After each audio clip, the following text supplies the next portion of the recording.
Assalamualaikum warahmatullahi wabarakatuh. Perkenalkan, nama saya Delia Putri dengan NIM 112110488.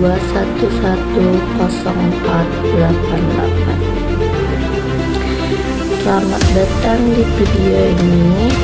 Hari ini kita akan membahas topik yang sangat penting dan relevan bagi masyarakat Indonesia, yaitu mengenai kenaikan tarif pajak pertambahan nilai atau PPN menjadi 12% yang sudah berlaku mulai 1 Januari tahun 2025. Selain itu, kita juga akan membahas diskon listrik sebesar 50% dan bantuan beras 10 kg yang diberikan oleh pemerintah. Tujuan daripada pembahasan kali ini untuk memenuhi tugas mata kuliah berpikir kritis. Nah, selanjutnya, sebelum kita membahas lebih dalam lagi, kita harus mengetahui dulu apa yang dimaksud dari PPN. PPN adalah pajak yang dikenakan atas setiap transaksi jual beli barang dan jasa. Pertama-tama, mari kita lihat latar belakang PPN. PPN di Indonesia telah mengalami beberapa perubahan tarif sejak diperkenalkan. Saat itu, tarif PPN adalah 11% pada tahun 2024 dan akan naik menjadi 12% di tahun 2025. Kenaikan ini diharapkan dapat meningkatkan pendapatan negara, tetapi juga berpotensi menurunkan daya beli masyarakat. Kenaikan PPN merupakan salah satu langkah pemerintah untuk meningkatkan pendapatan negara. Dengan meningkatnya kebutuhan anggaran untuk berbagai program pembangunan dan pemulihan ekonomi pasca pandemi, pemerintah perlu mencari sumber pendapatan yang lebih stabil dan berkelanjutan. Nah, PPN adalah salah satu sumber pendapatan pajak yang signifikan bagi negara Indonesia. Kenaikan tarif PPN juga merupakan bagian reformasi perpajakan yang lebih luas. Pemerintah berupaya untuk memperbaiki sistem perpajakan agar lebih adil dan efisien dengan menaikkan tarif PPN. Diharapkan dapat mengurangi ketergantungan pada pajak penghasilan yang seringkali lebih sulit untuk dipungut dan lebih rentan terhadap penghindaran pajak. Kenaikan PPN dapat mempengaruhi inflasi dan daya beli masyarakat. Oleh karena itu, pemerintah telah merancang berbagai stimulus untuk mengurangi dampak negatif dari kenaikan ini. Salah satunya seperti diskon listrik dan bantuan pangan. Diskon ini bertujuan untuk melindungi kelompok masyarakat yang berpendapatan rendah yang paling rentan terhadap kenaikan harga akibat pajak yang lebih tinggi. Nah, dalam konteks kebijakan ekonomi yang inklusif, pemerintah berusaha memastikan bahwa kenaikan PPN tidak membebani masyarakat secara berlebihan. Oleh karena itu, insentif seperti PPN ditanggung pemerintah, atau bisa disebut juga dengan DTV, untuk komoditas penting, dan diskon untuk layanan dasar seperti listrik dan air bersih diperkenalkan untuk menjaga kesejahteraan masyarakat. Selain faktor domestik, kondisi ekonomi global juga mempengaruhi keputusan ini. Ketidakpastian ekonomi global, fluktuasi harga komoditas, dan tantangan dalam pemulihan ekonomi pasca pandemi menjadi pertimbangan penting dalam merumuskan kebijakan perpajakan. Menurut teori pajak yang lebih tinggi dapat mengurangi konsumsi, terutama di kalangan masyarakat yang berpendapatan rendah, karena mereka cenderung menghabiskan proporsi yang lebih besar dari pendapatan mereka untuk kebutuhan pokok. Nah, selanjutnya, mari kita lihat bagaimana kenaikan ini dapat mempengaruhi kehidupan sehari-hari.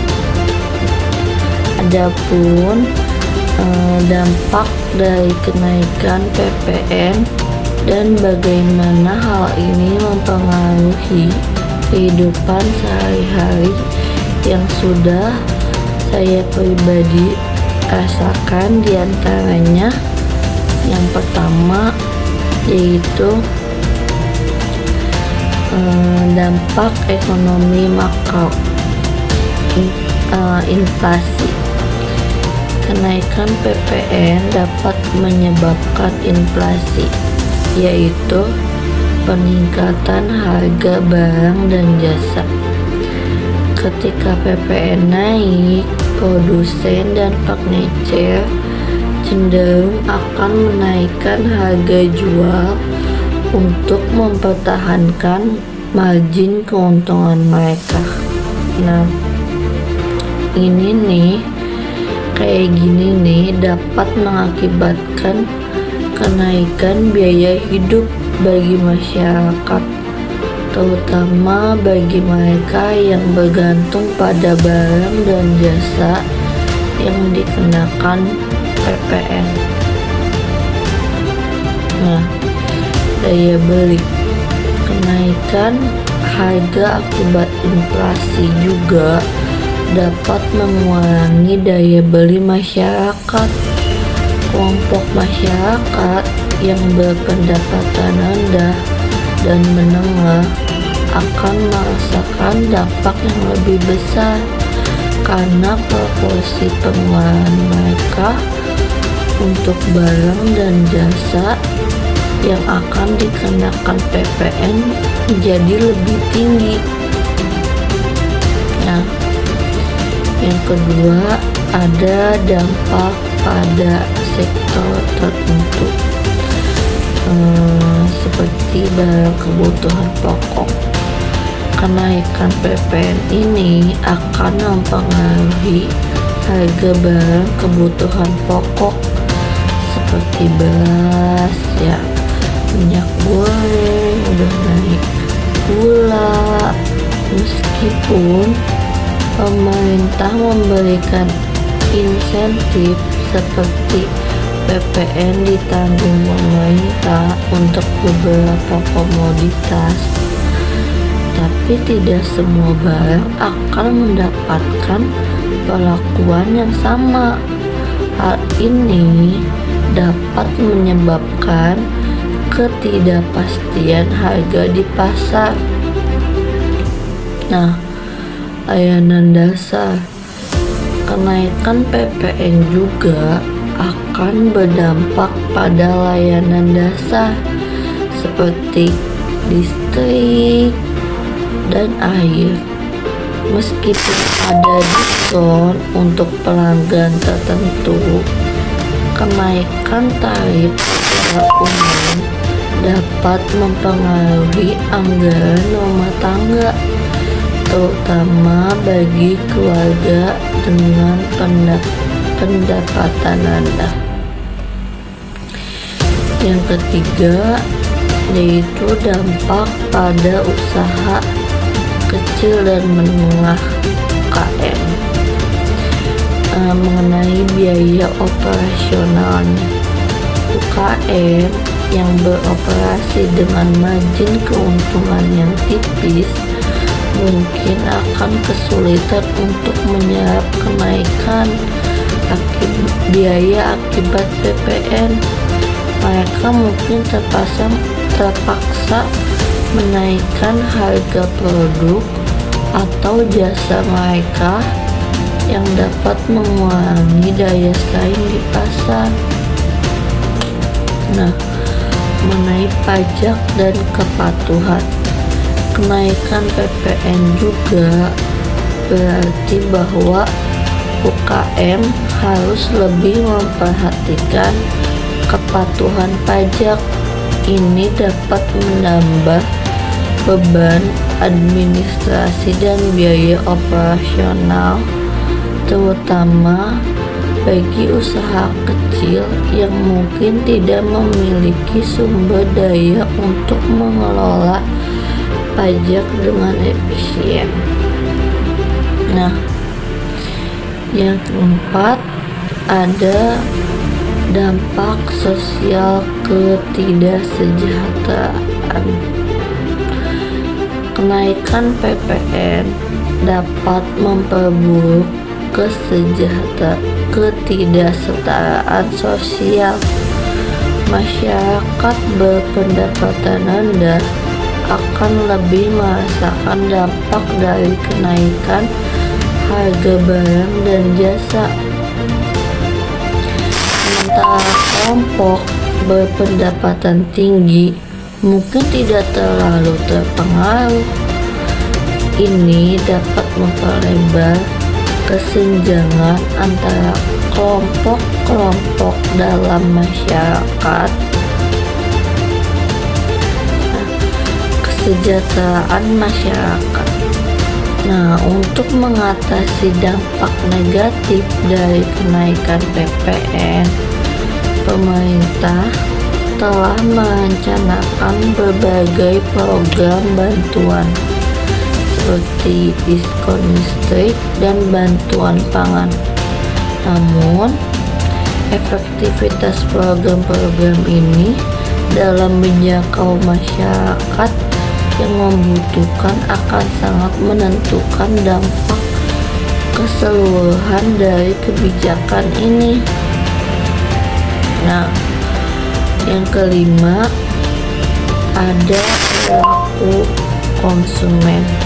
Nah, yang mungkin ini bakal merubah pola belanja. Masyarakat mungkin akan merubah pola belanja mereka dengan lebih memilih barang-barang yang tidak dikenakan PPN atau mencari alternatif lebih murah. Ini dapat mempengaruhi permintaan di pasar dan memaksa produsen untuk beradaptasi dengan perubahan tersebut. Peningkatan kesadaran pajak. Kenaikan PPN dapat meningkatkan kesadaran masyarakat tentang pajak dan pentingnya kontribusi pajak bagi pembangunan. Ini bisa menjadi kesempatan bagi pemerintah untuk melakukan edukasi tentang pajak dan manfaatnya bagi masyarakat. Selain itu, kita juga perlu mempertimbangkan siapa yang akan menanggung beban pajak ini. Teori beban pajak menyatakan bahwa konsumen biasanya akan menanggung sebagian besar dari kenaikan pajak melalui harga yang lebih tinggi.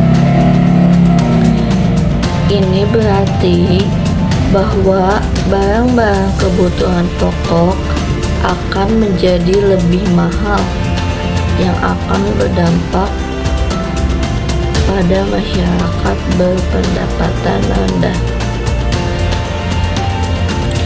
Nah, selanjutnya mengenai kebijakan pemerintah,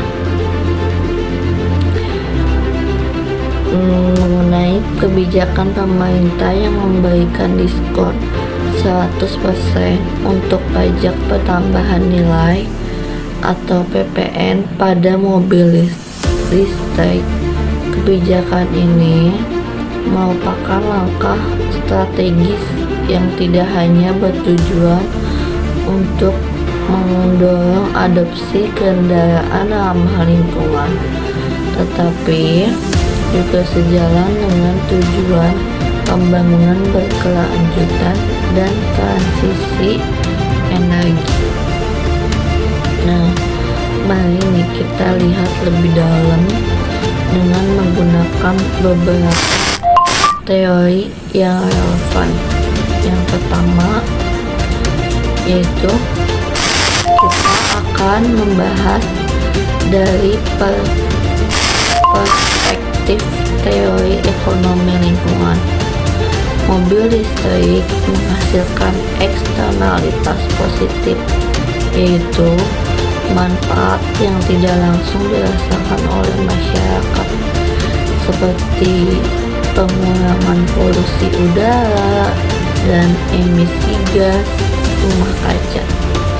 Dengan memberikan diskon PPN, pemerintah mendorong adopsi mobil listrik yang pada gilirannya dapat mengurangi dampak negatif terhadap lingkungan. Teori ini juga mendukung intervensi pemerintah untuk menginternalisasi biaya eksternal melalui insentif fiskal. Selanjutnya, mari kita lihat dari sudut pandang teori permintaan dan penawaran. Diskon PPN 100% untuk mobil listrik dapat meningkatkan permintaan terhadap kendaraan ramah lingkungan ini. Penurunan harga jual cenderung meningkatkan jumlah barang yang diminta, sehingga lebih banyak konsumen yang mungkin tertarik untuk beralih dari kendaraan berbahan bakar fosil ke mobil listrik. Selain itu, insentif ini juga dapat mendorong produsen untuk meningkatkan penawaran mobil listrik. Nah, dengan meningkatnya permintaan, produsen akan lebih terdorong untuk berinvestasi dalam penelitian dan pengembangan untuk menciptakan model mobil listrik yang lebih efisien dan terjangkau. Nah, dari segi teori perilaku konsumen, kita juga nih perlu mempertimbangkan teori perilaku konsumen. Diskon PPN dapat mempengaruhi preferensi konsumen terhadap mobil listrik. Insentif finansial dapat mengubah cara konsumen memandang produk. Dengan adanya diskon, konsumen mungkin akan lebih cenderung untuk mempertimbangkan mobil listrik sebagai pilihan utama, terutama jika mereka sebelumnya ragu karena harga yang lebih tinggi. Diskon PPN juga berkontribusi pada keterjangkauan mobil listrik. Nah, semakin terjangkau suatu produk, semakin besar kemungkinan konsumen untuk membelinya. Yang sangat penting dalam konteks mobil listrik yang sering kali dianggap mahal dibandingkan dengan kendaraan konvensional. Nah, kebijakan ini juga sejalan dengan teori pembangunan berkelanjutan yang tadi. Transisi menuju sumber energi yang lebih bersih dan berkelanjutan sangat penting dengan mendukung penggunaan mobil listrik. Pemerintah berkontribusi pada pengurangan ketergantungan pada bahan bakar fosil dan sekaligus mempromosikan penggunaan energi terbarukan. Selain manfaat lingkungan, adopsi mobil listrik juga dapat meningkatkan kesejahteraan sosial dengan mengurangi polusi udara. Kesehatan masyarakat dapat ditingkatkan, yang pada gilirannya dapat mengurangi biaya kesehatan jangka panjang. Nah, terakhir kita akan membahas perspektif teori kebijakan publik. Untuk kebijakan diskon PPN untuk mobil listrik mencerminkan intervensi pemerintah dalam pasar untuk mencapai tujuan sosial dan lingkungan. Pemerintah memiliki peran penting dalam menciptakan insentif yang mendorong perilaku yang diinginkan. Dalam hal ini, penggunaan kendaraan ramah lingkungan. Namun, penting bagi pemerintah untuk terus mengevaluasi efektivitas kebijakan ini dan melakukan pengumpulan data tentang penjualan mobil listrik dan dampaknya terhadap lingkungan, akan membantu dalam menilai apakah insentif tersebut berhasil mencapai tujuan yang selama ini diinginkan.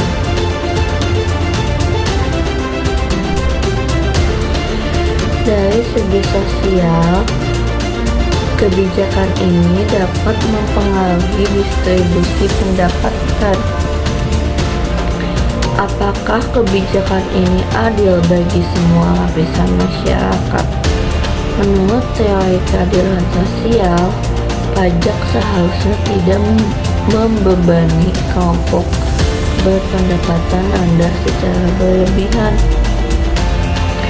Kita perlu mempertimbangkan apakah ada cara lain untuk meningkatkan pendapatan negara tanpa membebani masyarakat yang sudah rentan. Untuk mengurangi dampak negatif dari kenaikan PPN, pemerintah memang memberikan diskon listrik sebesar 50% bagi pelanggan dengan daya di bawah 2200 watt. Ini adalah langkah yang baik, tetapi kita perlu mempertimbangkan efektivitasnya. Nah, diskon ini diharapkan dapat membantu sekitar 81,4 juta rumah tangga yang merupakan 97% dari total pelanggan PLN. Namun, kita juga perlu mempertimbangkan apakah diskon ini cukup untuk menutupi kenaikan biaya hidup akibat PPN yang lebih tinggi. Nah, selain itu juga ada bantuan beras 10 kilo untuk 16 juta keluarga adalah langkah positif. Namun, kita juga harus bertanya-tanya, apakah ini solusi jangka panjang atau hanya solusi sementara? Bantuan pangan seperti ini memang penting, tetapi kita juga perlu memikirkan tentang ketahanan pangan dan bagaimana masyarakat dapat mandiri dalam memenuhi kebutuhan hidup mereka. Nah, namun kita juga perlu mengkritisi kebijakan ini, seperti apakah langkah-langkah ini cukup untuk mendukung masyarakat. Beberapa ekonomi berpendapat bahwa pemerintah seharusnya mencari alternatif kebijakan yang lebih efektif, seperti peningkatan program pelatihan kerja atau pengembangan usaha kecil atau lain sebagainya. Nah, kita juga perlu mempertimbangkan bagaimana kebijakan ini dapat diimplementasikan dengan baik agar tidak menimbulkan masalah baru di masyarakat. Nah, kesimpulan dari apa yang saya sampaikan sebelumnya mengenai berita kebijakan PPN dan diskon listrik dalam rangka menghadapi kenaikan tarif pajak pertambahan nilai PPN menjadi 12% yang mulai berlaku pada 1 Januari 2025. Pemerintah Indonesia telah mengumumkan serangkaian kebijakan stimulus untuk meringankan beban masyarakat, terutama bagi kelompok yang kurang mampu. Salah satu langkah signifikan adalah pemberian diskon 50% untuk tarif listrik bagi pelanggan dengan daya 2200 watt ke bawah yang mencakup sekitar 97% dari total pelanggan PLN. Ini merupakan upaya untuk melindungi daya beli masyarakat di tengah kenaikan pajak.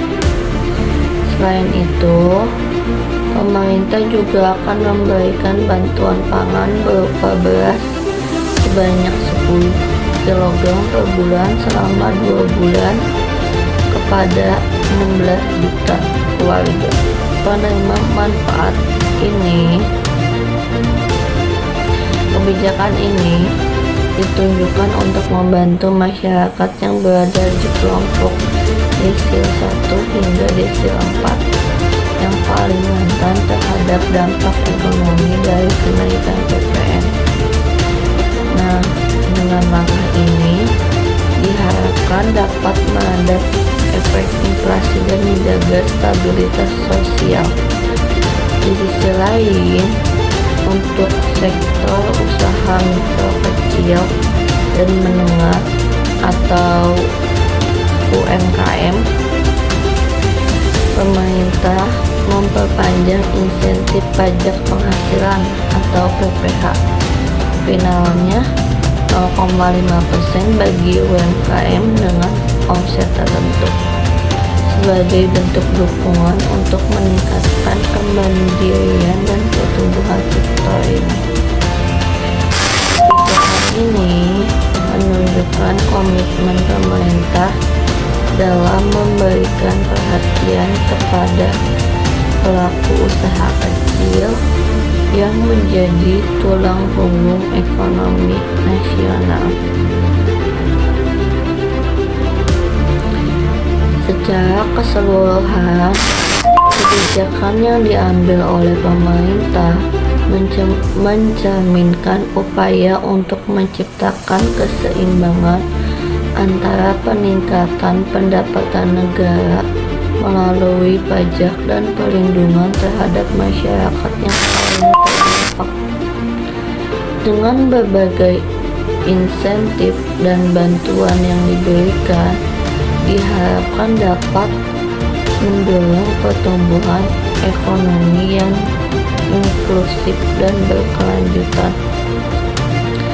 serta menjaga kesejahteraan masyarakat di tengah tantangan yang ada. Kebijakan ini tidak hanya berfokus pada aspek fiskal, tetapi juga pada aspek sosial yang sangat penting dalam menjaga stabilitas dan keadilan di masyarakat. Nah, sekian dari saya. Kurang lebihnya mohon maaf apabila ada salah kata, salah ucap, atau mungkin yang lainnya. Saya mohon maaf karena saya masih dalam proses pembelajaran. Kurang lebihnya sekian. Assalamualaikum warahmatullahi wabarakatuh.